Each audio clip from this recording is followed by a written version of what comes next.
Hi, today I'm going to change the tuning on one of my sticks. It's a grand stick that was in the classic with a high bass fourth tuning, and I'm going to switch it over to a really fun tuning called the Dual Bass Reciprocal Tuning, which puts the whole instrument more in the bass range. I can do this very easily because of all the adjustable hardware on the stick. The fully adjustable nut, the bridge and tailpiece, and the adjustable truss all combine to make the instrument very easy to set up. Also, the pickups are easy to adjust too. I'm going to have to do all those things when I make the change from the classic tuning to the dual bass reciprocal tuning. Before I do the change to the tuning, though, I'm going to clean up the instrument. I'm going to take advantage of the fact that I've got all the strings off, and I have to make a couple of other minor changes as well. You'll notice this instrument doesn't have regular inlays on it. It's got these inlays which are violin fingerboard tape. I use those on this one because I like to do a lot of tuning experimentation. So I like to have one instrument that doesn't have inlays. So I'm going to start by taking these off. And then after I've got them off, they're easy to come off. And this fingerboard tape, it comes in a roll like this, and I use it for teaching kids where to put your fingers on the violin fingerboard. It's also a really nice, easy way to mark your fretboard if you want to have other references as far as the pitches go. This instrument also had a MIDI pickup on it when I first got it, which I'm not using right now. And I don't really want to give up this fret on this tuning. So I'm going to remove the extra damper material as well. I've taken off all of the pickup hardware, except for the MIDI pickup hardware, except for a little bit of these mounting blocks down here. All right, so the material that we use to clean the instruments is this stuff. It's called Watco Danish oil, and it's not that expensive. I bought this can a little while ago at a local hardware store for $13.19, and this will probably last me 20 years. So cleanup is easy.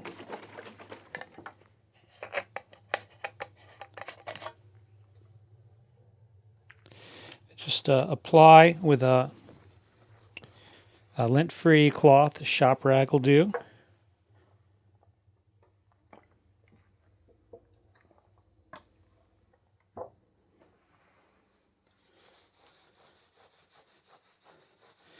And this is the same stuff that they use to actually finish the instruments with. So you just kind of wipe it on, rub it in.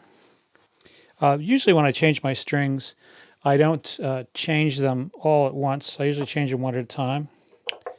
But now that I've got this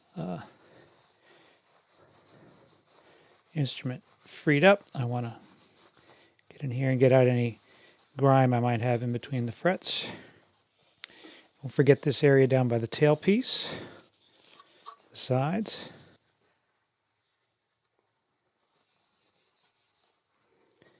Got a little goo back here on the back. Must have been eating donuts. So I never used to do this. Only recently started cleaning my sticks with the Watco, and I really like what it does for the wood, for how the rear of the instrument feels, but without being tacky, you know, like a lacquer finish. Your hand needs to really be able to slide around back there, and a lacquer finish can be kind of tacky. It keeps the thumbs from sliding easily on the back of the board. So I'll probably miss a spot here or there. No big deal. You can always hit the back, even with the strings on the instrument if you want to.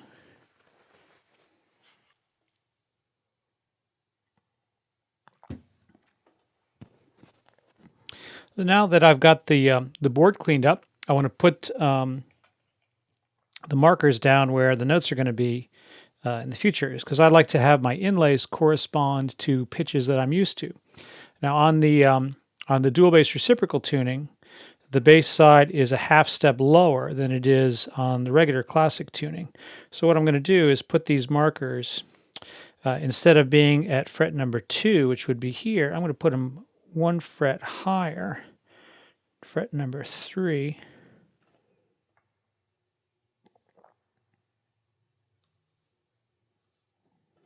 Now on the melody side, they're going to be the tuning is going to be E, A, D, G, C, F.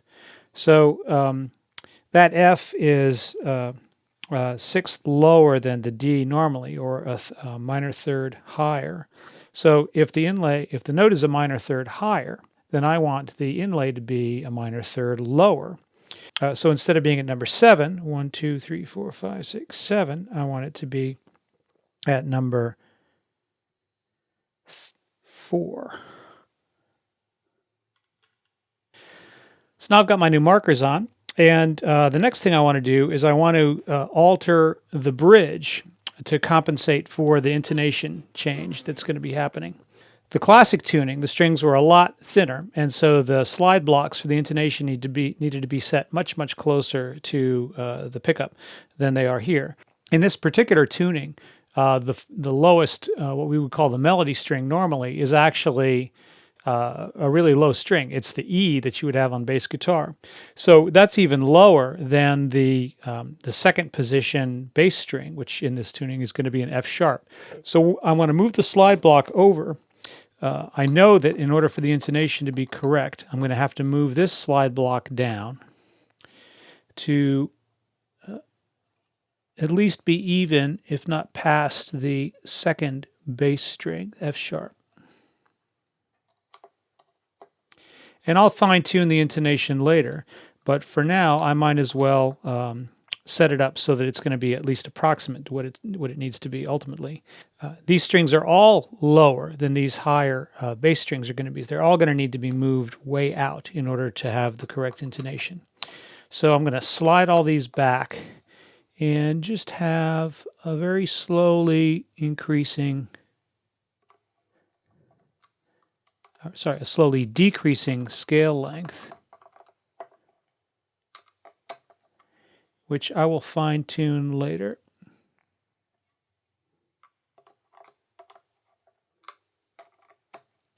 Now the other change I'm going to need to make is that the strings themselves are a lot thicker, which means that I need to actually lower the settings on the screw height, because the thick strings are going to ride up higher in this V channel on the bridge saddle screws. So I can be pretty sure that these screws are all going to need to be lowered too, so I might as well at least crank them down a little ways to make sure that I don't have to do as much work later on once the strings are on the instrument. So I'll take them down about, I don't know, I'll take them down 1.5 turns to start. And then the other thing I'm certain that I'm going to need to do is to lower the flaps, but I'm going to wait until I get the strings on there to do that, because it's much easier to set those when the strings are on there. You can tell a lot more about what you need to do based on their behavior when they're on the instrument. So I've got my my bridge adjusted, at least an approximation of where it needs to be, and I've got my my board cleaned up. So the next thing I want to do is start stringing the instrument. I want to make sure before I do this, since this is a much thicker string that's going in to this lowest melody tuning machine, I want to make sure that that string is actually going to pass through the hole on there before I start.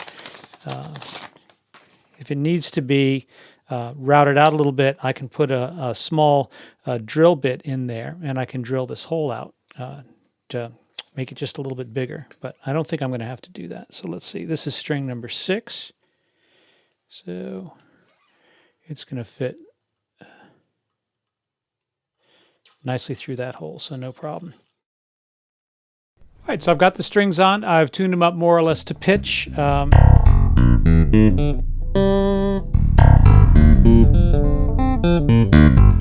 And I'm going to let them settle a little bit. I'll clip off the ends, and then I'll go ahead and do my intonation adjustments.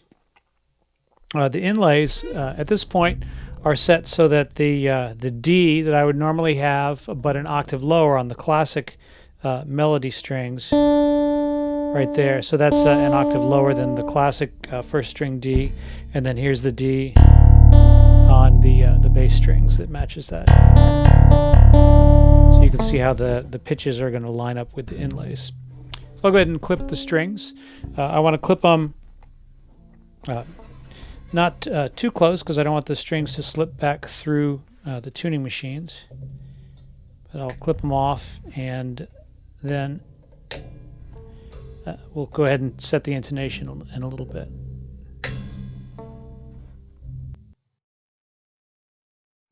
Right now, when I strum the strings, you can see that the action is simply too high.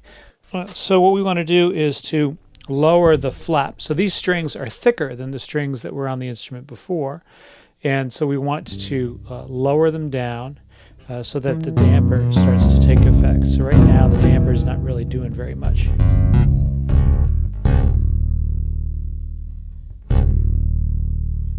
So I'm going to turn these screws counterclockwise.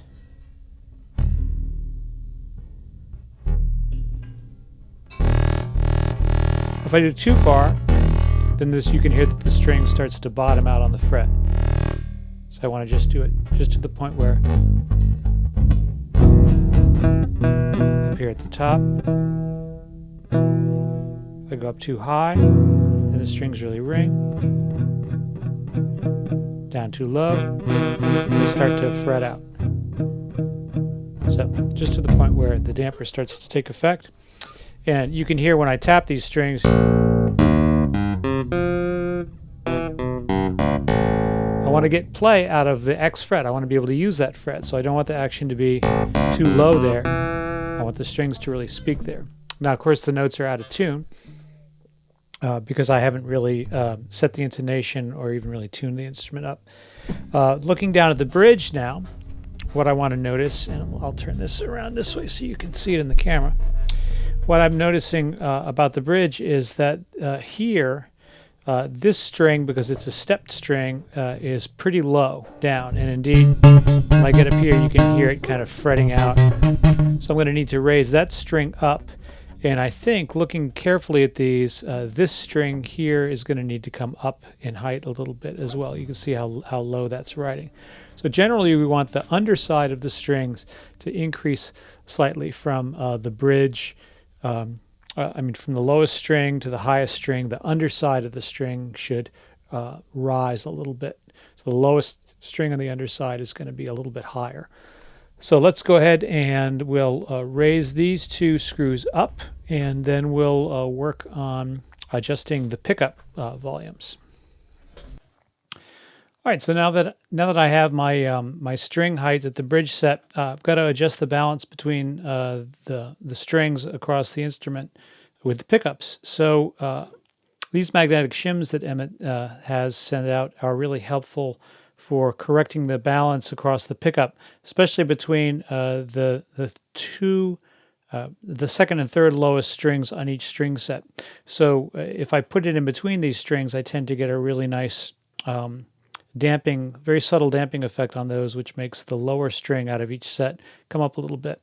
And I also need to raise this pickup up a little bit. So I'm going to stick my hex wrench in here, and I'm going to raise up this neck pickup just a little bit.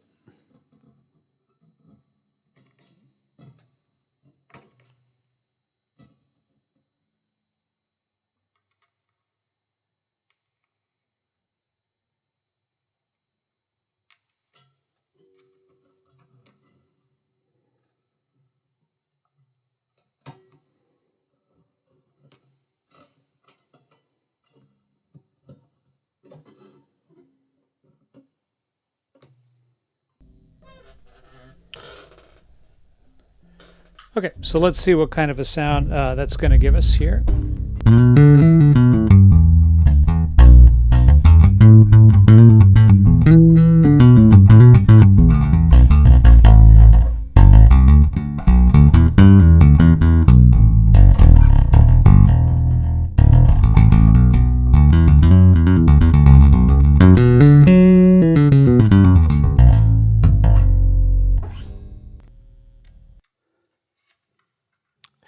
So now I'm going to check the intonation on the instrument, And I'll start by playing a harmonic, and then I'll tune that, and then I'll tune the octave.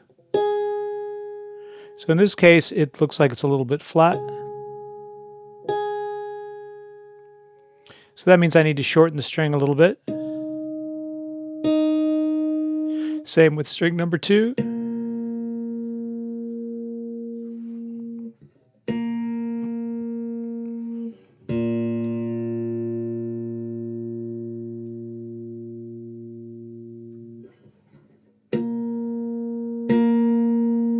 String 3 is a little bit flat too.